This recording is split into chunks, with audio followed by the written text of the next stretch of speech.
ဒီနေ့ကတော့အစိမ်းကြောကြောမှာပေါ့နော်အစိမ်းကြောကတော့မစုံဝင်မရှိတာလေးတွေကိုကြောပါမယ်ပထမဦးဆုံးအဲ့ဒီကြက်သွန်နီအလုံးအကြီးကိုအရင်ဆုံးစီတက်မယ်စီတက်ပြီးတော့မှုေမယ်နည်းနည်းကြလေးမှုေပေါ့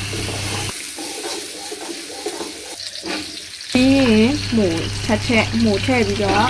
အဲ့ဒီခုနကြက်သွန်နီနဲ့ပဲထပ်ပြီးတော့မှုေမယ်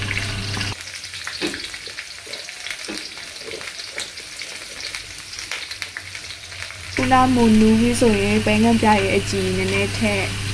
အဲ့လိုပဲချိန်ပြီးတော့ထည့်တာပေါ့နော်ချိန်ထည့်ပြီးတော့အဲ့ဒါကိုသမအောင်မွေပြီးတော့ခရူးစီကိုလည်းပေါ့နော်ခုနပဲငန်းပြရဲ့အကြည့်လိုပဲချိန်ပြီးတော့ထည့်ပြီးတော့ခုနလိုပဲပြန်မွေပါနော်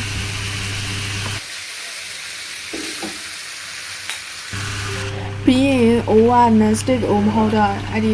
အိုးဖင်တူသွားမှဆိုလို့ပေါ့နော်မရေနည်းနည်းထည့်ရေနွေးလေးကိုနည်းနည်းလေးထည့်ပြီးတော့မှုေမယ်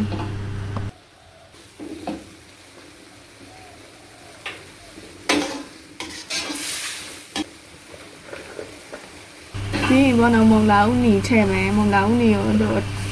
တေးလေးဒီပြီးတော့အရင်အသေးလည်းမဟုတ်ဘူးเนาะအဲ့လိုပြီးတော့ထည့်မယ်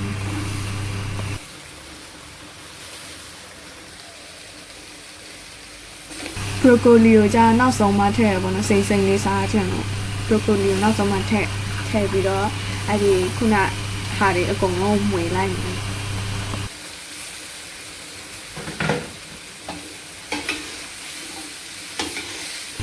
ဒါတော့ကြော်ပြီးသွားပြီပေါ့နော်နောက်ဆုံးအနေနဲ့အချုံမုတ်ကြိုက်တဲ့သူကချုံမုတ်ထည့်ကြက်သားမုတ်ကြိုက်တဲ့သူကကြက်သားမုတ်ထည့်ပေါ့နော်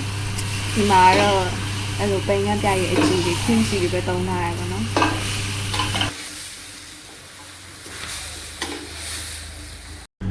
ဒါတော့ပါဝင်ပစ္စည်းတွေဖြစ်ပါတယ်ကြည့်ပေးတဲ့သူတယောက်ချင်းစီကိုကျေးဇူးတင်ပါတယ်